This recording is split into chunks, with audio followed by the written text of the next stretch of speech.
Hello and welcome to the Making Yarslow series, where we've had a bit of a false start, but I have decided that the best way to demonstrate the various techniques I use in building Yarslow is to build a small layout and show you, and I can use that layout to demonstrate my techniques at exhibitions as well. So that's what I'm going to do. Now, in putting this small layout together, I'm going to talk in detail about the planning, and then we'll go through baseboards, track laying, ballasting, weathering, and then talking about wiring, control, the equipment we're going to use, then building platforms, and then we'll go on to talk about buildings, the ready to use ones, kits, scratch building, and obviously within that we get things like painting, weathering and detailing. And then we'll move on to the vast aspect of scenery, everything from how to glue down polystyrene dollops and get a shape out of them, right up to the adding mice and rabbits and cats and all that kind of stuff. And then of course we're into the detail, making the little scenes, the little cameos that we all like to do.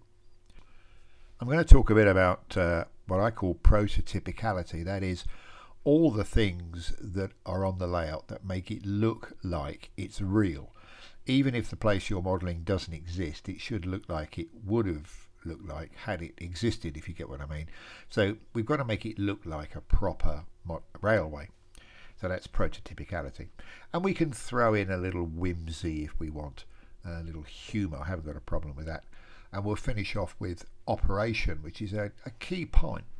Now, what I'm not going to do is to go back and go right through the whole of the planning a model railway process, but I'll talk you through how most of us bypass great lumps of that when we're building small layouts, because we know what we want. And I'll talk about some of the things that you need to consider before you start. And as it turns out, on this particular layout that I'm going to build, some of the mistakes that I've made already. I'm going to try and make all of the videos short, so that you can just dive in if you want to and just look at the one at platforms or look at the one about controls, rather than having to wade through a 45-minute video to find the 30 seconds that you want. So I hope that format suits. In the meantime, I'll give you a glimpse of what I'm going to do. I started with an idea of building a kind of an exhibition busy layout, track and sidings and trains everywhere. Realised that that was just going to look like something squidged into a small baseboard. So I moved on to option 2, which was a more basic terminus, and then thought, well, hang on a minute, I'm trying to build an exhibition layout here and use it for demonstrations. The whole purpose of this is to be a demonstration layout. If it goes to an exhibition and runs, that's all well and good. So I've pared it back and come up with option 3, and you might think, well, hang on a minute, that looks rather familiar. That's Blowick Lane. Well, you're dead right. Well, you know, if it works, why reinvent it? Blowick Lane's actually quite a fun little station to work.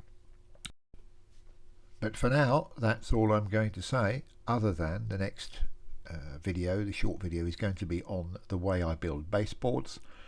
Slightly different in that these are going to be portable on legs and have a facade, which of course Yarslow doesn't. So what you're also going to get here are a few little shorts on things that relate to the layout that are for the demonstration / exhibition use, like portability, that don't appear on the real Yarslow.